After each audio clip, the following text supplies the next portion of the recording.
Olá, pessoal. Começa aqui o programa especial Saúde e Diagnóstico, em parceria com a CBDL, Câmara Brasileira de Diagnóstico Laboratorial. E o tema hoje é tuberculose.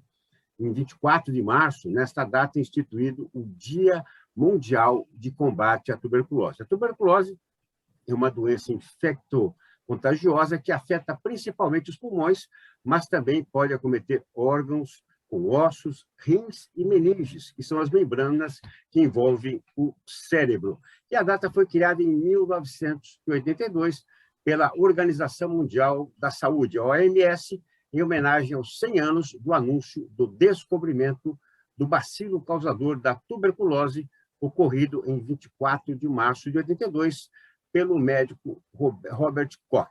Então, hoje, este é o tema. Estamos aqui com uma bancada muito especial para poder falar sobre tuberculose, né, as preocupações, os caminhos, né, em especial para esta erradicação da tuberculose. E hoje, então, começo aqui nessa nossa conversa, né, com a representante oficial da nossa CBDL. Hoje é Joseli Chiarella, farmacêutica bioquímica, formada pelas faculdades Oswaldo Cruz, com mestrado em imunogenética pela Universidade de São Paulo, tem 25 anos de experiência no segmento diagnóstico e pesquisa no Brasil e América Latina também, e é assessora técnica da CBDL. Joseli, aqui falando em nome da CBDL, né, uma honra a gente estar mais uma vez aqui com o especial Saúde Diagnóstico, e claro, né, em especial sobre esta data, né, 24 de março, neste caminho da erradicação da tuberculose. Então, gostaria primeiro que você desse as boas-vindas também, né, que ele também participa aqui do especial Saúde e Diagnóstico. Já vamos falar de um evento importante para a próxima segunda-feira. Tudo bem, Joseli? Oi, Elias, muito obrigada pelo convite. Acho que essa é uma oportunidade assim, muito especial para a gente divulgar alguma coisa que ainda é de um conhecimento assim, muito restrito. Então, aproveitando esse dia comemorativo aí do tratamento da tuberculose, a gente quer trazer um pouco mais de informação, um pouco mais de luz para um teste que o SUS incorporou recentemente. Quando a gente fala em termos de Covid, já não é tão recentemente, porque é 2020, mas a gente tem 2 anos um pouco ocos, e que isto também penalizou a tuberculose. Então, nós tivemos a incorporação desse teste chamado IGRA, que é um teste muito informativo para a gente poder identificar e acompanhar os pacientes que têm uma infecção latente por tuberculose. Ele é um teste relativamente caro, que era de pouco acesso, e agora nós temos a possibilidade de difusão desse acesso pelo SUS. Então, a tuberculose tem uma história muito importante no nosso país, ela também é importante mundialmente, porque a Organização Mundial de Saúde colocou a diminuição do número de casos de tuberculose nos Objetivos do Desenvolvimento Sustentável, dada a importância que tem isso mundialmente, e aqui no Brasil a gente sempre foi um pouco negligente com o diagnóstico e o tratamento da tuberculose. Recentemente, nós tivemos a Covid, que agravou várias condições de saúde, e dentre elas a tuberculose, pela dificuldade do acesso aos centros de saúde, ao tratamento. Mas, agora, puxando aí o gancho neste dia, que é um dia tão importante de celebrar e lembrar as pessoas que a tuberculose ainda é uma doença muito presente, a gente, então, da CBDL, quer difundir um pouco a informação deste novo diagnóstico que é acessível às pessoas agora via o SUS. Muito bem. E em respeito, né, também ao Dia Mundial da Tuberculose, né, muitos eventos estão sendo organizados, e a CBDL também está à frente de um evento muito importante, que é o Tuberculose no século XXI, avanços no diagnóstico e tratamento à infecção latente da tuberculose, com apoio da Chiagen. O evento acontece dia 28 de março, do meio-dia às 2 da tarde, das 12 às 14, no auditório do Instituto de Radiologia. Faculdade de Medicina de São Paulo. Perfeitamente. Agora, nós temos 4 painéis ali, né, Joseli? E o Carlos Eduardo Gouveia, que é o presidente executivo da CBDL, fará, né, a ancoragem Então, gostaria que você falasse um pouquinho também desses painéis, Joseli. Tá. Nós vamos falar um pouquinho do diagnóstico e do tratamento. Então, o diagnóstico baseado nesse novo teste chamado IGRA, e o tratamento que é acessível também pelo SUS, que é rifampicina com isoniazida, que é um novo tratamento. Como nós estamos no estado de São Paulo, o estado de São Paulo tem uma posição de liderança, muitas vezes a gente vai trazer também informações da tuberculose no estado de São Paulo. A gente vai ter uma apresentação bastante detalhada para quem quer conhecer um pouco mais desta tecnologia, deste teste, e vamos conhecer também de alguns esforços da sociedade civil no combate à tuberculose, porque isso é particularmente importante, sensibilizar que é uma doença presente e que muito se pode fazer para a gente erradicar, trazer a consciência. Um dos problemas da tuberculose é que as pessoas largam o tratamento no meio do caminho.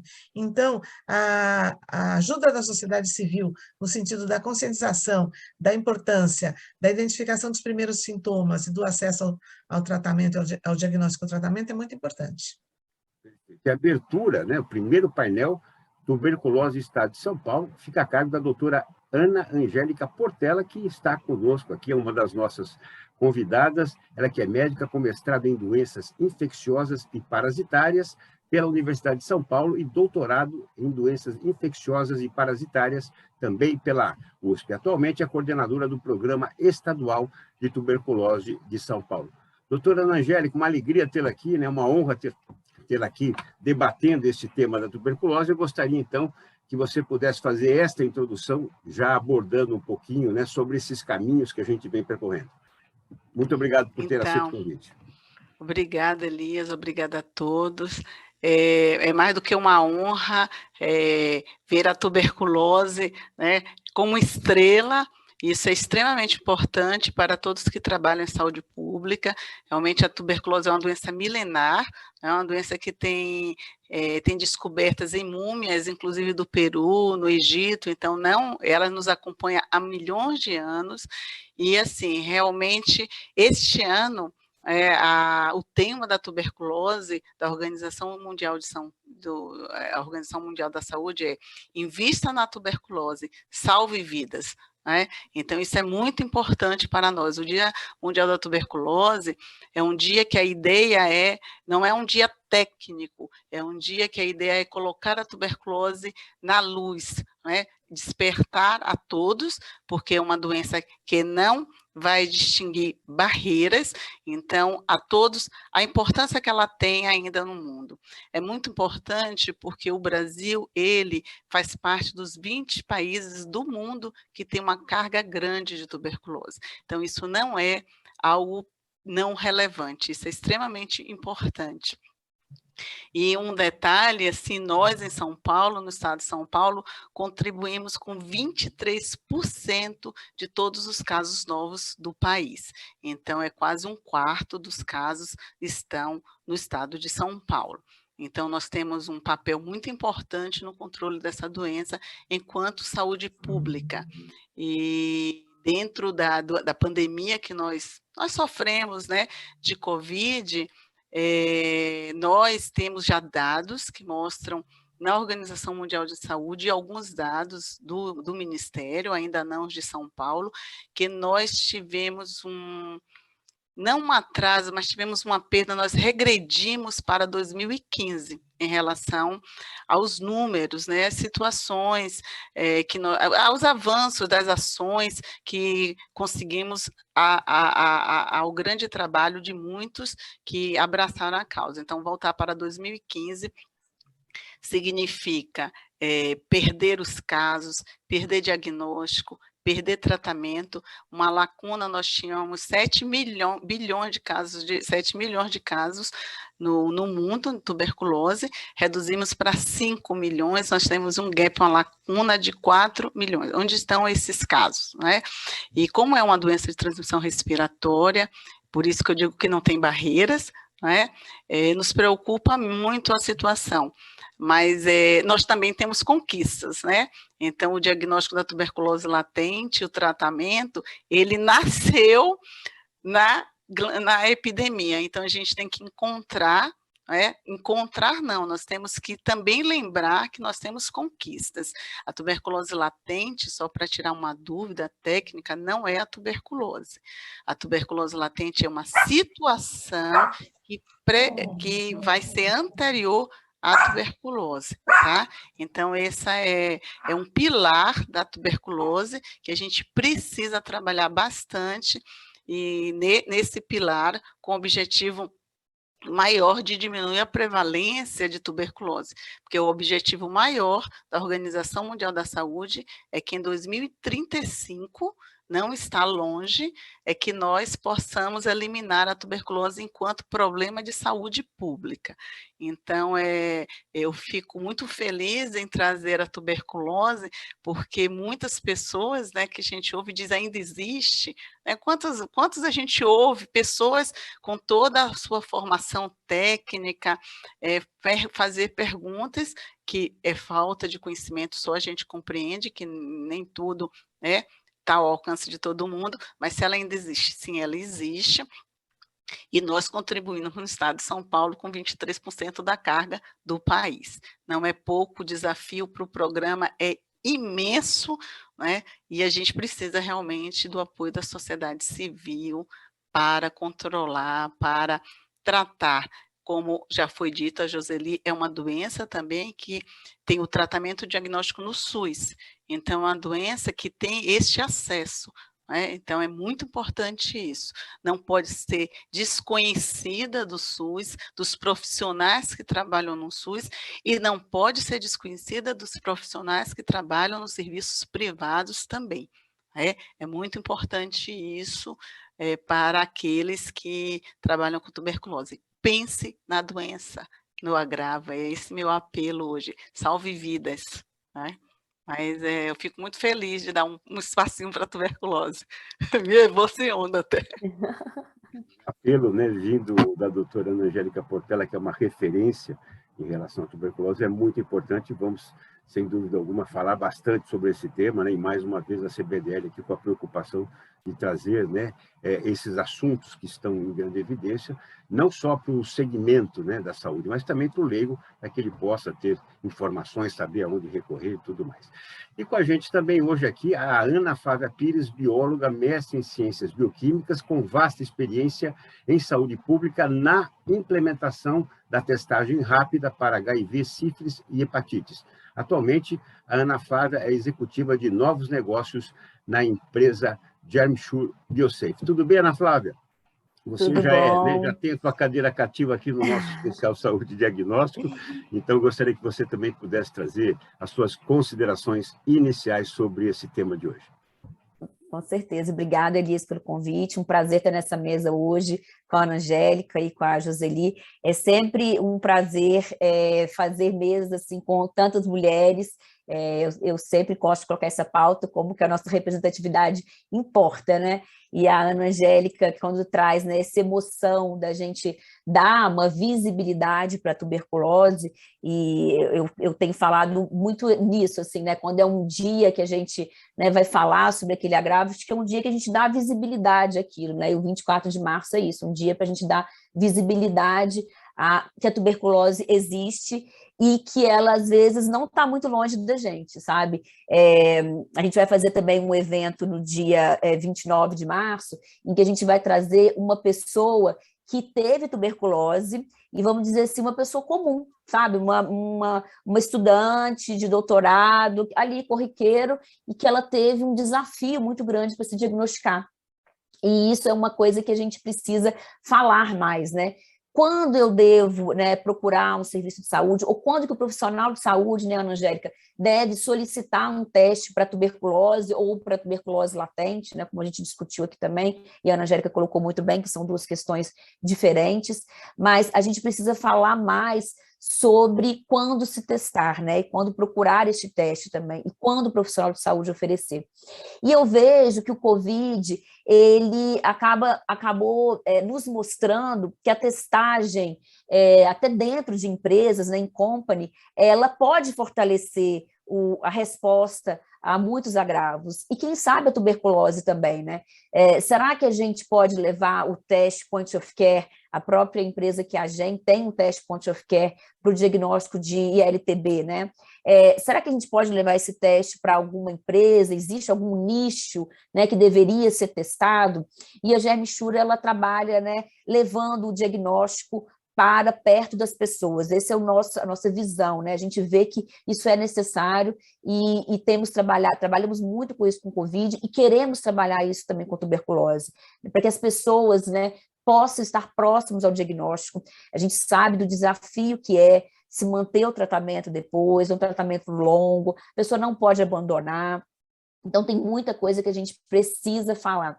E eu fiquei muito feliz ontem, quando eu estava, né, estudando um pouco sobre o tema e me atualizando, e eu vi um protocolo do Ministério da Saúde falando da tuberculose na atenção primária em saúde, e um protocolo direcionado para os enfermeiros, para técnicos de enfermagem, ou seja, é um momento em que a gente consegue olhar para o nosso serviço de saúde e ver que ele não é formado só por médicos, né? Há uma equipe de saúde ali, e que essa equipe ela pode e deve ser capacitada e, né, utilizada para o diagnóstico dos agravos.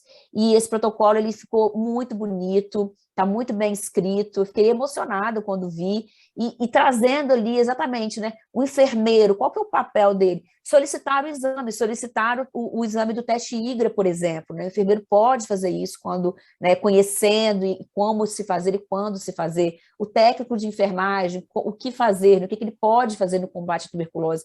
Então, eu acho que isso é um movimento muito importante que o nosso SUS faz em envolver toda a equipe de saúde no combate à tuberculose, que realmente a gente tem uma meta bem desafiadora para 2035.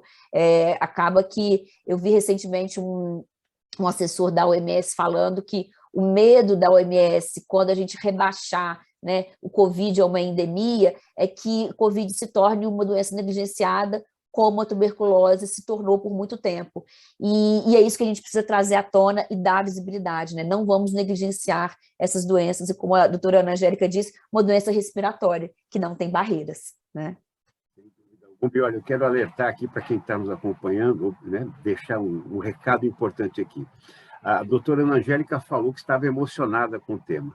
A Ana Flávia trouxe emoção, né, na fala dela. Então, pessoal, quem lida com saúde, né, não está aqui só para, né, por dinheiro, por carreira, por profissão, né? Está aqui por uma missão.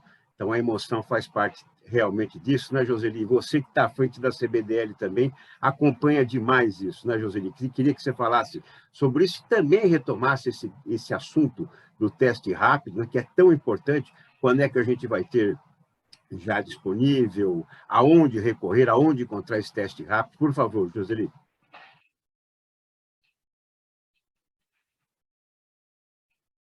Estamos sem o áudio da Joseli, mas a gente já está... Não, pronto, já voltei. Pois não.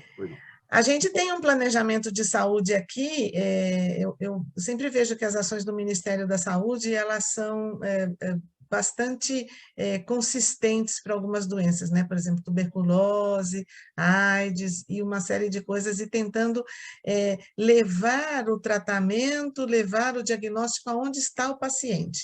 Porque, por exemplo, se a gente fizer uma comparação do que existia anteriormente para o diagnóstico da tuberculose, que era o teste de PPD, que era um teste relativamente simples de ser feito, mas ele já tinha duas características importantes. Primeiro, ele era dependente de uma pessoa para fazer a interpretação dos resultados, e ele exigia que o paciente ou a pessoa fosse 2 vezes a um centro de saúde, uma vez para aplicar e outra vez para fazer leitura. Então, hoje, com essas inovações que a gente tem, eu sou uma pessoa muito movida pela inovação, eu acho que a inovação traz coisas tão importantes para a gente, traz essas emoções, porque são capazes de mudar a realidade, né? Então, hoje nós temos essa perspectiva de trazer mais alternativas de teste, e essa alternativa do teste rápido, que nesse momento aqui a gente tem um teste já aprovado pela Anvisa, para que ele possa chegar para campanhas e que possam ser feitas de todas as formas, tanto as campanhas que são organizadas pelo poder público, quanto também nós temos a iniciativa privada, que entende que isto é uma questão de saúde e que tem o seu papel, a sociedade civil também tem o seu papel, então, para que isso chegue também por outras vias, esse teste, esse acesso ao teste rápido para o diagnóstico da tuberculose. Cada vez que a gente diagnostica um paciente e que a gente faz com que esse paciente tenha acesso e que ele tem que ser perseverante, porque os tratamentos para tuberculose são longos, a gente está interrompendo um elo da cadeia de proliferação de contaminação, porque um paciente, além do paciente, ele é um indivíduo bacilar, um indivíduo que propaga a contaminação. Então, não são todos os testes rápidos que nós temos colocados nas políticas públicas, o teste da tuberculose ainda não está, mas como ele pode trazer uma resposta muito rápida para o controle, a gente tem expectativas de que ele seja mais acessível num tempo mais curto. E dentro disso, doutora Ana Angélica, até para quem nos acompanha e que não conhece, não é da área da saúde, quais são os sintomas, né, especiais da tuberculose, em relação também a uma preocupação que havia com a pandemia, para saber se os números, né, de detectados era fidedigno, essa forma de auferir, ela está correta? Os números que são apresentados hoje são reais ou são inferiores ao que acontece? Então, dividindo a sua pergunta em duas partes, falando um pouco de indicador, porque o que você me perguntou é um indicador, né? No Brasil e na Organização Mundial da Saúde, nós trabalhamos com casos novos, porque a tuberculose ela é uma única doença, mas que você pode e tem muitos episódios de tuberculose. Então, às vezes, você pode ter um único episódio, ou ter 2, 3, 4, 5, depende muito do seu abandono de tratamento. Hoje nós não chamamos abandono porque é um nome muito forte, perda do segmento, né? Porque às vezes o paciente às vezes não abandona porque quer, abandona porque não pode, não tem condições sociais. Lembramos que a tuberculose é uma doença de determinantes sociais associados, então isso é uma questão importante, é uma doença social, não é uma doença de um só indivíduo. Então nós trabalhamos com casos novos, né? Então no estado de São Paulo, a média são de 19 mil casos novos por ano, e em 2020 e 2021, então, o caso novo é aquele que foi notificado no decorrer daquele ano corrente. Então, nós tivemos 16.900 e frações, e um número 980, uma média disso. Então, nós tivemos uma perda de 10% de notificação de casos, que traduzindo significa uma perda de 10% de casos. Então, nós perdemos em torno de quase 3 mil casos que estavam doentes, mas que não foram diagnosticados e nem tratados. Provavelmente porque uma das condições de ações da Covid era fique em casa, vocês se lembram, né? Fique em casa, porque é uma doença de transmissão por gotículas rápida, né? Tem um R0, que é a questão de transmissão muito grande. Mas muitos ficaram em casa e as pessoas foram adoecendo e não percebendo a tuberculose. Então, o número é real, mas é artificial, no sentido de que nós podemos ter, em 2022 e nos outros, um aumento de taxa decorrente do que ficou represado, não é? Então, nós já sabemos disso, a Organização Mundial da Saúde sabe disso, o Ministério sabe disso, nós sabemos no estado de São Paulo o que nos reserva até 2024, pelo menos. Agora, como é uma doença de sintomas muito inespecíficos, né, ela mimetiza ainda, ela demora, a suspeita diagnóstica é demorada, porque na grande maioria, né, 70% dos casos da tuberculose são pulmonares, tem as outras em vários órgãos, né, é pele, é sistema nervoso central, ossos, laringe, tem tuberculose testicular tem tuberculose ovariana, ocular. Então, são raras. Então, o que nos importa é a pulmonar. O indivíduo vai ter o quê? Geralmente, o sintoma daquele local. Tosse, febre, perda de peso. Mas isso, até se pensar em tuberculose, pensa-se numa gripe, uma pneumonia, e trata a pneumonia, e não melhora e trata de novo. Então, o que a gente aprende na escola, na faculdade, para pensar em tuberculose, parece que a gente esquece quando a gente vai atuar. Então, ela fica muito esquecida, assim, do ponto de vista de se ter uma hipótese diagnóstica, porque a gente acredita que não tem, é aquela fala, não é? Que a gente acredita que só tem no extrato de uma população, do ponto de vista econômico, mais pobre, mas ela está aí como doença respiratória. Então, ela tem esses sintomas, mas geralmente o tempo para fazer um diagnóstico, um tempo médio que a gente vê no estado de São Paulo, quando a gente vê o tempo de sintoma até o diagnóstico, são 3 meses. É muito ruim. É muito se tempo. A gente for pensar. Muito tempo. Ana Angélica, é isso, assim, eu tenho até minha colega que vai dar esse testemunho para a gente dia 29, o dela foi até mais de 3 meses, e exatamente por isso não há essa desconfiança desse diagnóstico, né? E aí, até para a gente discutir aqui um pouco, você acha que teria como a gente testar antes, sabe? Assim, já que a gente está num programa, né, pensando no Stop TB, pensando numa eliminação até 2035, será que a gente deveria capacitar os nossos profissionais de saúde para já desconfiar de tuberculose antes? Eu fico pensando um pouco nisso, sabe? Assim, vamos testar mais, porque se a gente vê a resposta ao HIV, a resposta à hepatite, é quando você começou a testar, até você realmente delimitar um pouco essa testagem. Mas eu fico sentindo que a gente precisava testar mais. Então, no Brasil, uma das ações de controle chama-se busca ativa. É a busca do sintomático respiratório. São Paulo faz, a busca ativa é o tempo todo. O que é busca ativa? É todo profissional de saúde, não é só o médico, é multidisciplinar. Quando o indivíduo entra, a porta é a atenção primária, não é? Então, entra numa unidade básica, que é a porta, se o indivíduo perguntar se tem tosse. Essa era uma regra, né? Toda consulta, o enfermeiro pode perguntar se o indivíduo tem tosse, o auxiliar de enfermagem pode perguntar, o assistente social, que inicialmente não é áreas biológicas, é humanas, mas está dentro da unidade básica, pode pensar, porque indivíduo sintomático respiratório é aquele que tosse mais de 3 semanas. Isso é um conceito para pensar em tuberculose, na população geral. E nos vulneráveis, nos privados de liberdade, nas pessoas em situação de rua, qualquer hora, profissional de saúde, tossiu, tem que pensar. Então, existe. E São Paulo faz 2 intensificações por ano. Então, em março, em setembro nós fazemos propaganda, buscamos, aumentamos aquilo. O que é isso? A busca ativa, a ideia é que você examine e colete 1% da população, escarro para fazer diagnóstico.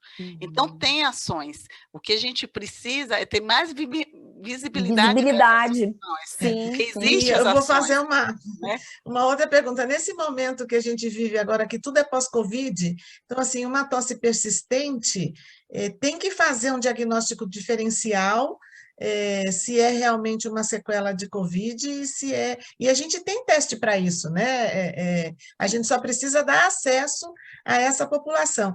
E tentando não ser bairrista, mas a gente sabe que o estado de São Paulo é um estado bastante organizado com relação às campanhas, mas que a gente vive num país onde existe uma desigualdade muito grande dos acessos de saúde. Então, essa questão da formação, da capacitação, propiciada pelo Ministério, porque ela é uma doença que ela atinge de forma igual a todos os estados. O que deve mudar um pouquinho é a capacidade, muito pela organização, de diagnóstico nos vários estados, né, doutora Ana? Em São Paulo, nós temos privilégios, né? E, inclusive, na época da Covid, quando tinha tosse, o programa estadual fez um comunicado, pensou em Covid, também tem que colher teste para a tuberculose. Então, foi uma recomendação do programa para todos os, a gente chama grupo de vigilância, né? Porque a gente lida mais com o serviço público do que o privado, muito embora a gente tenha capacitações também que os privados gostam de assistir, tem médicos que trabalham no público e no privado, então a gente tem essa chance, sim. São Paulo tem uma rede de diagnóstico, inclusive público, que são as redes do Adolfo Lutz, né, em vários municípios, e que dão apoio para todo São Paulo. Então, São Paulo tem uma vantagem de diagnóstico, sim, não só da tuberculose como doença, mas como a tuberculose latente. Joseli, você falou do PPD, realmente o PPD é um exame que é a prova tuberculose antiguíssima, né? E que uma das questões que mais hoje em dia interfere na realização do PPD, eu sei que o paciente tem que voltar para fazer a leitura, é a falta de profissional capacitado para aplicar e ler.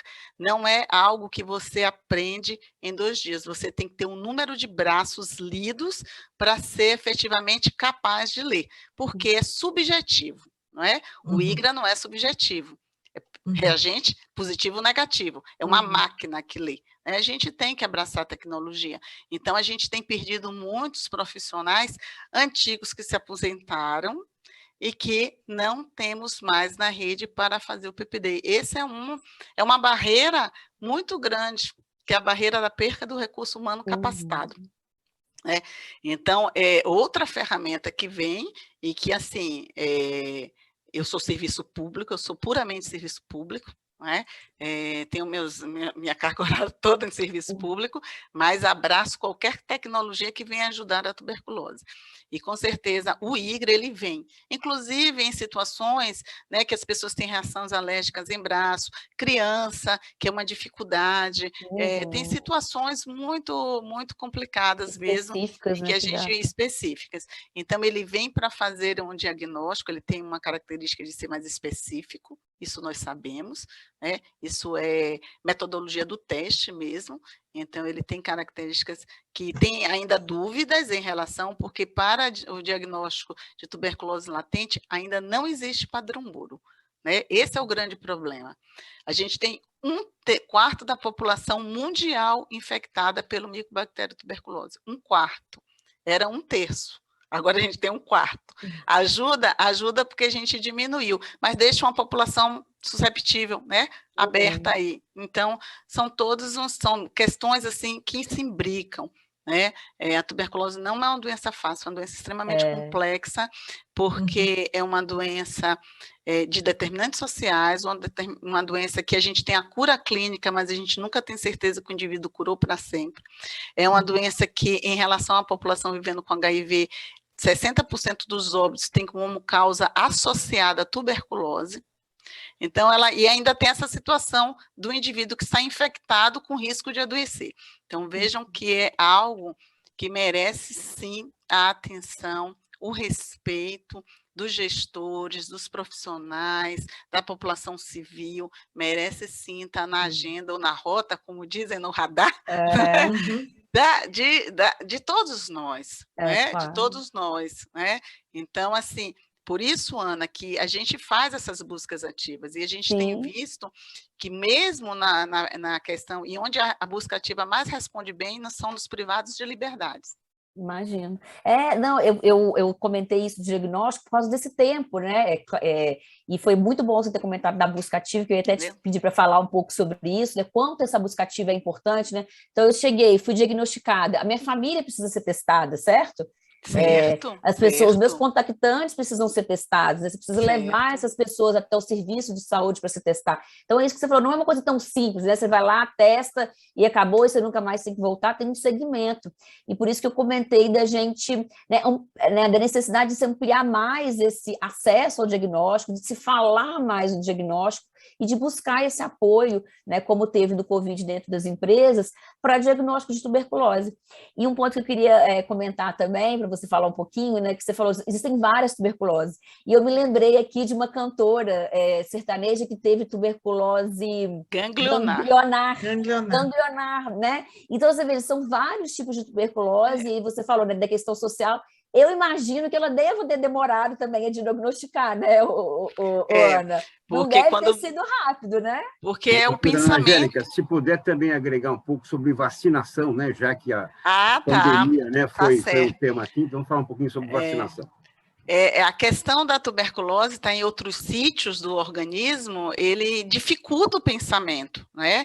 Porque muitas vezes ela é óssea e o ortopedista ele não está preparado para isso, ele não vai pensar, ele vai demorar de pensar. E o diagnóstico é extremamente difícil no osso. Você não faz uma biópsia no osso facilmente, nem vai colher o material facilmente como numa tosse. Então, ocular, e esse tipo é difícil porque os profissionais de saúde, os outros especialistas, a tendência é sair um pouco da saúde pública pelas próprias outras doenças que eles tratam, isso é natural. Então, a gente sempre tenta lutar, e aí, Joseli, eu falo das capacitações, nós fazemos várias capacitações no ano, né? Nós fazemos avaliações trimestrais com municípios para a gente não deixar morrer, mas é um estado muito grande, né? Então, a gente tem dificuldades mesmo hoje em dia enquanto saúde pública. E quando a gente fala dessa doença e a gente vai para a imunização, para a vacinação, vocês percebem que a Covid, em 2 anos, tem 4, 5, tem mais de 200 estudos, né? E algumas já estão aí no mercado e vão ser utilizadas, sim, e devem ser utilizadas. Mas a tuberculose, que é uma doença milenar, que quem gosta de história ouvido de tuberculose, né?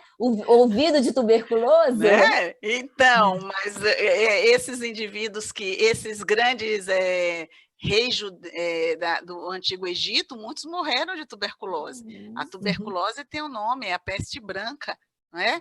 Ela, historicamente, ela tem toda uma construção. Tem uma época que achava que morrer de tuberculose era romântico, né? Não é romântico morrer sangrando, cuspindo sangue, mas era uma ideia daquela época.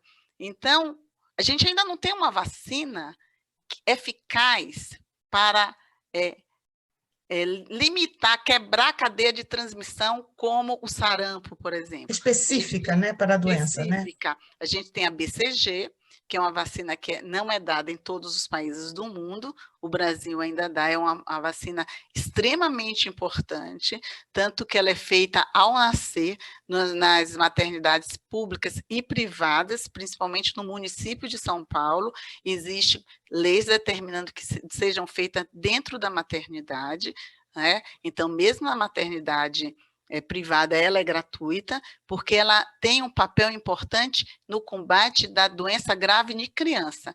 Criança com tuberculose até 5 anos tem a tuberculose grave, muito grave do ponto de vista de mortalidade, de sequelas, que são sequelas neurológicas.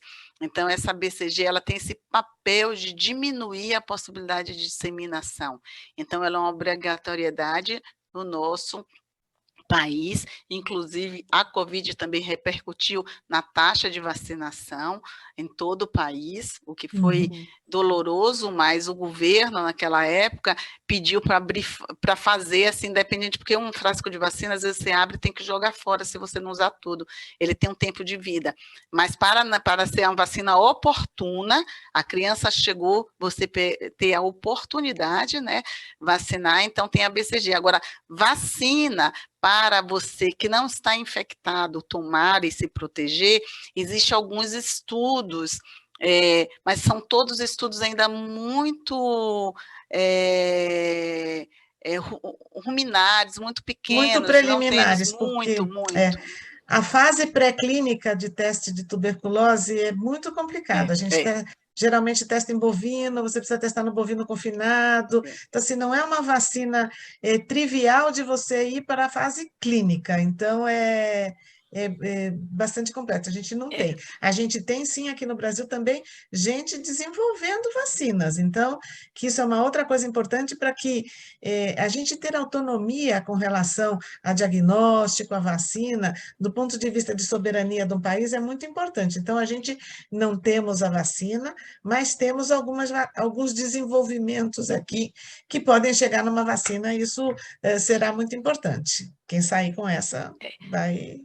A tuberculose, só para finalizar, ela tem que ter a prevenção anterior, primária, que é quando você protege aquele que nem se infectou, não é? Uhum. Então, você tem que trabalhar em situações de biossegurança e de proteção, de educação, e naquele que já se infectou e não se tornou doente, que nós chamamos em algumas situações os contatos, mas pessoas que se infectaram e a gente não pode deixar que ele desenvolva a doença se ele for acometido por uma situação de imunodepressão, alguma outra doença que facilite o desenvolvimento da tuberculose. Aí entram esses testes, que são grandes ferramentas, que é o PPD e o IGRA, e os tratamentos também para esta situação. Então, esse é um grande mote hoje em dia, é um pilar que a OMS bate muito, o diagnóstico das pessoas que têm tuberculose latente. Esse é um grande pilar que a gente precisa sensibilizar. Eu ia até te falar sobre isso, desse diagnóstico da tuberculose latente, né, da importância desse diagnóstico, e também dando uma lida ali no protocolo, me chamou a atenção, num dos protocolos do Ministério sobre a tuberculose latente, da indicação, por exemplo, para pessoas com diabetes mellitus, que deveriam testar para tuberculose latente. E aí, gente, aí fui dar uma pesquisada, 16 milhões de pessoas no Brasil tem diabetes mellitus. Então, todas as pessoas deveriam se testar para tuberculose latente, doutora Ana Angélica, seria isso? Então, no Brasil, no país, ainda não existe essa determinação para essa população. Existe para os contatos dos indivíduos que estão com tuberculose, existem para as pessoas privadas de liberdade, existe para a população vivendo com HIV, não é? Mas para diabetes mellitus existe essa regra nos Estados Unidos já, Tá. E na Europa. Nós não fazemos como um screen geral, como rotina, Fazemos para uma parte dos diabéticos, então aqueles que têm mais risco, uma diabetes descompensada, mas ainda não está assim como se fosse uma determinação também de como Chegou uma no recomendação serviço, se tem diabetes, testar, ainda não tem isso. Não tem isso como um protocolo oficial vindo do Ministério, e nós sabemos que eles merecem fazer, mas não como rotina, como existe para o contato. Entendi. E mais uma perguntinha. Que eu fiquei com uma dúvida aqui agora. Quando uma pessoa... Então, assim, eu testei para tuberculose e testei positivo, tá? Os meus contatos, eles devem ser monitorados também por quanto tempo? Porque pensando que o meu tratamento é um tratamento, né, de longo prazo, né, acho que 6 meses, é isso, doutora Ana Angélica? Esses meus contatos também, eles precisam ser acompanhados por quanto tempo? Não, eles não precisam ser acompanhados por tanto tempo, eles precisam ser rastreados. Então, nós vamos ver aqueles que se infectaram e aqueles que não se infectaram. Aqueles que se infectaram, eles merecem o tratamento da situação de tuberculose latente. Eles vão tratar, aí já existem na atualidade 3 possibilidades terapêuticas. Como você, na hora que você faz o diagnóstico, você começa a tratar, e quando você começa a tratar, em 15 dias você não tem mais risco de transmissão, na grande maioria dos casos, quer dizer, você não vai transmitir para aqueles mais. O que você transmitiu foi antes do tratamento, que começou a ocorrer com você.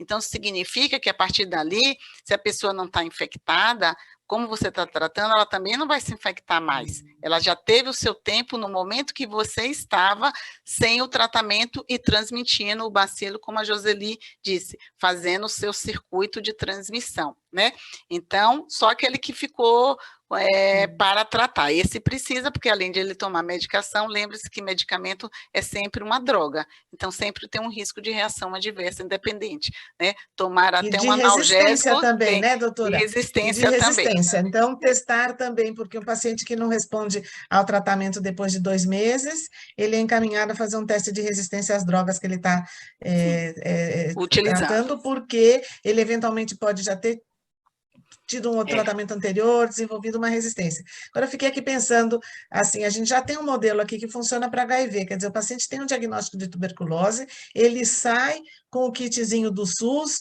com a combinação dele, que pode ser 4 medicamentos, 2 medicamentos, ele tem várias alternativas terapêuticas, e ele já sai com uma caixinha dos autotestes para testar os seus familiares.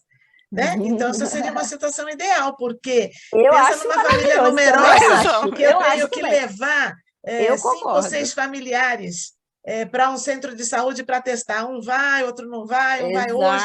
Então, a gente já tem esse modelo hoje com HIV, que um paciente positivo, em situação de risco, ele tem como levar esse teste para ser testado anonimamente para os seus parceiros, para a sua casa. A gente pode fazer um trabalho para que, num prazo mediano, a aprovação da QIAGEN do autoteste aconteceu recentemente, para que, junto com o tratamento, este paciente já receba a orientação de testar os seus familiares. Isso seria uma medida bastante efetiva para o controle da tuberculose, né?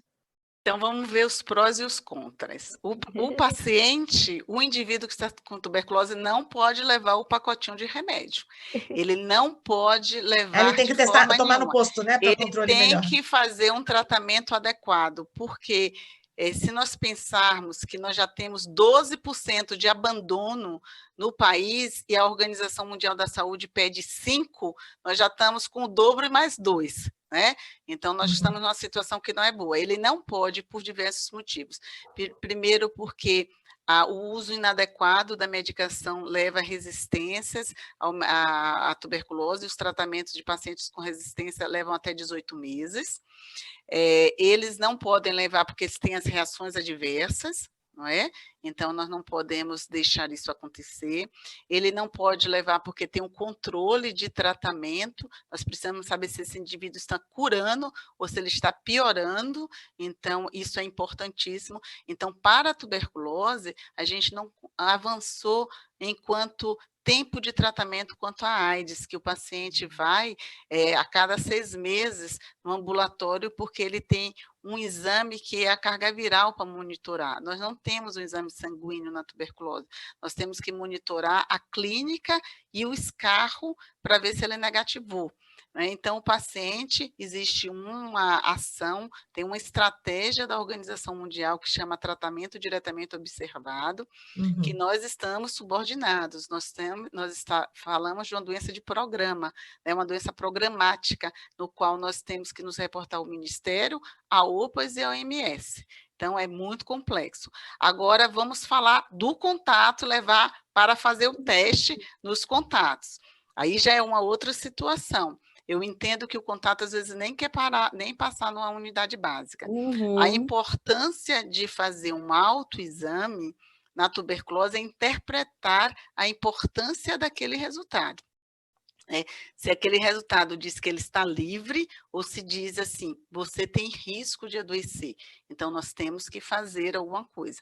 Então, o autoexame, ele tem que ser feito de uma forma para aqueles que compreendem como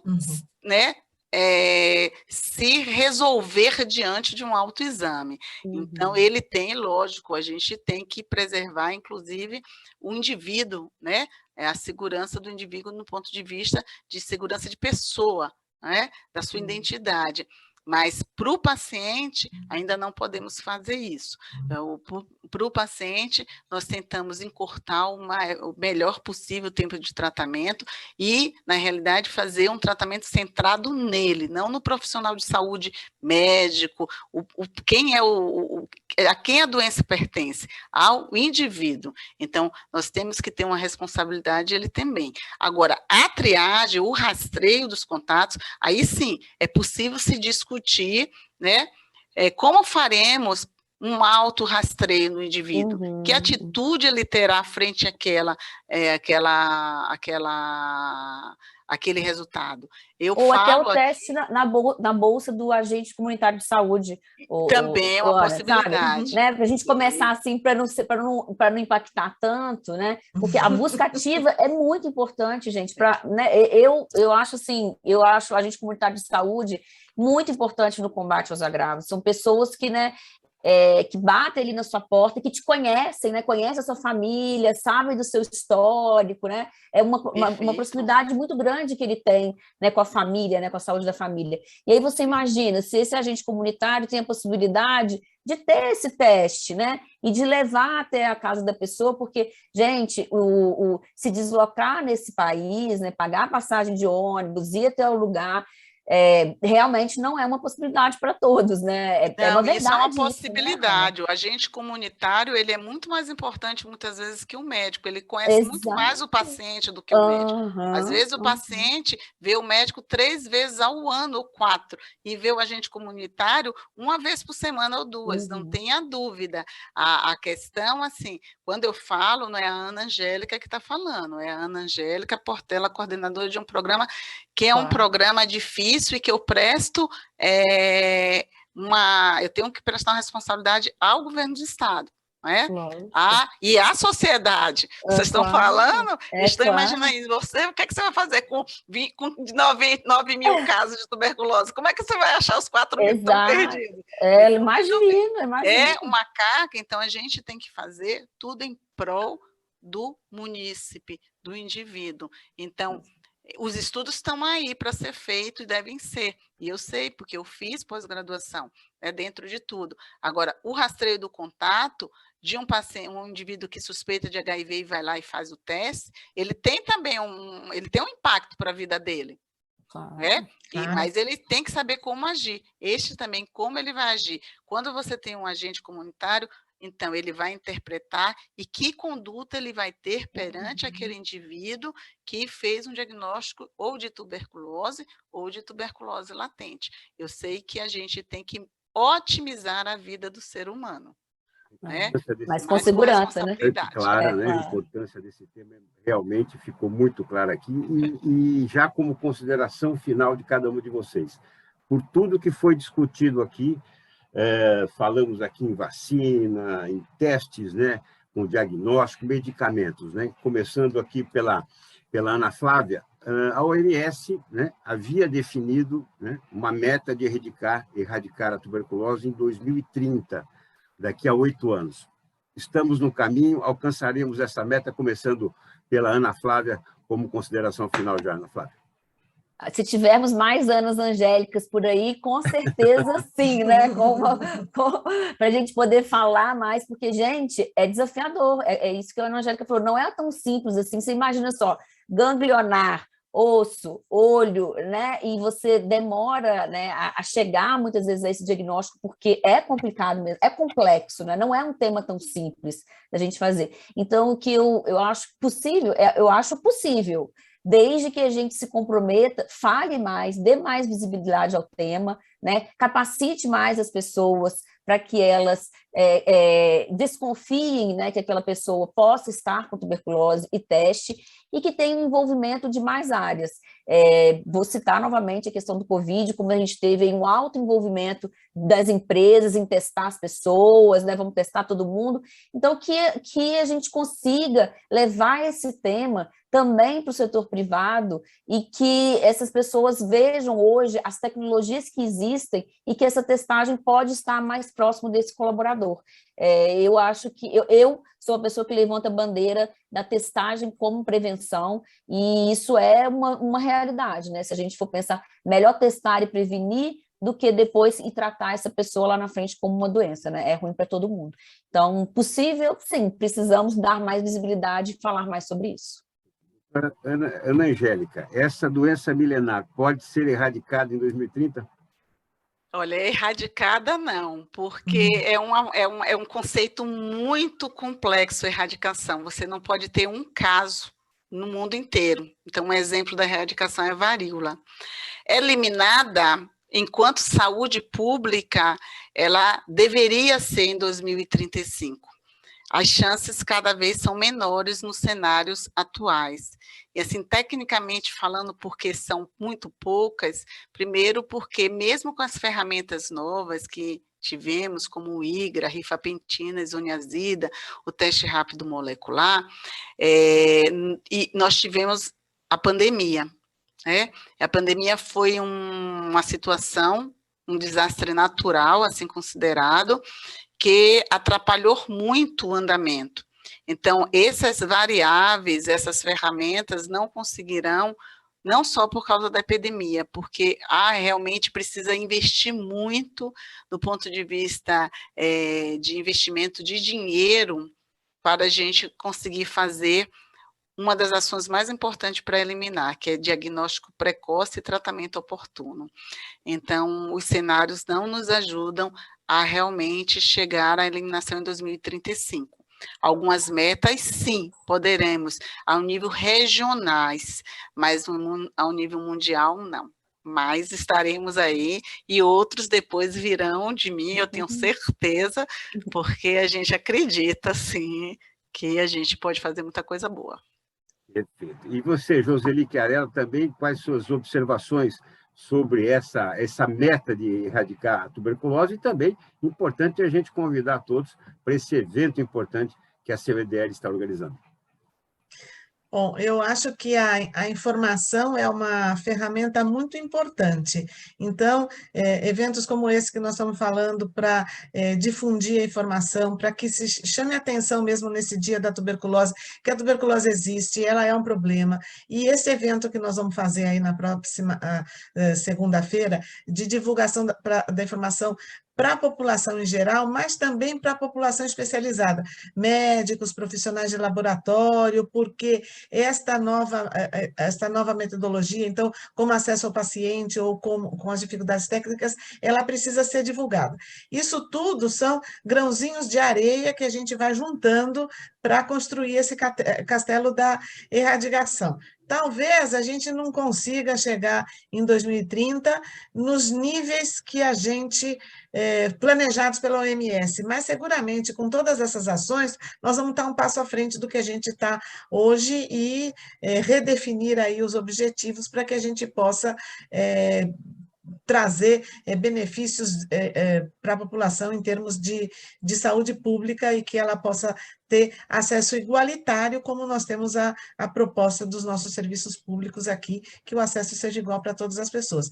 Então, o convite ele está disponível na página da CBDL, a inscrição pode ser feita em www.cbdl.org.br/conexal, sem o tio, então faz a inscrição e nós temos algumas vagas, como nós estamos agora numa situação um pouquinho melhor, nós temos algumas vagas para a reunião presencial. Então, a reunião presencial, a gente está fazendo uma inscrição um pouquinho mais controlada, porque os eventos ainda não podem ter a amplitude que a gente gostaria que eles tivessem, mas para aquelas pessoas que não podem ir ou não querem ir, ou talvez não tenha vaga, nós vamos abrir uma inscrição hoje, a gente também vai disponibilizar a transmissão pela plataforma Zoom Online e as informações maiores estão no site da CBDL. Muito bom, e depois o evento ficará também disponibilizado no YouTube, né, também via página da CBDL. Ana Flávia Pires, muito obrigado por participar, por enriquecer bastante essa discussão e vamos torcer, vamos trabalhar ainda mais intensamente do que já se vem fazendo em prol da tuberculose. Obrigado pela sua participação. Obrigada, gente. Aqui também com a gente a doutora Ana Angélica Portela, médica, que também trouxe aqui um quadro muito claro, né, e de muita luta que se vem tendo contra a tuberculose. Doutora Ana Angélica, muito obrigado por ter participado e enriquecido aqui a discussão no Especial Saúde e Diagnóstico. Obrigada. Nós aqui agradecemos. Joseli, então, suas considerações finais também, mais uma vez, fazendo esse convite aí para o pessoal participar do nosso evento. Muito obrigada pela oportunidade. 3 mulheres que falam bastante, mas é um assunto bastante estimulante, esse da perspectiva de a gente oferecer uma alternativa a mais para a população. E conto com vocês nesse evento que vai ocorrer no IRAD, inscrições por www.cbdl.org.br/Conexal. Muito bom, muito bom. E olha, vocês falam com certeza com muita propriedade, com muito conteúdo. Parabéns aí, muito obrigado por essa participação. Encerramos aqui o nosso especial Saúde e Diagnóstico. Inscreva-se no canal, compartilhe os programas, porque os temas são muito ricos, muito importantes. Obrigado pela sua participação, pela sua audiência. Até o próximo programa. Tchau, pessoal.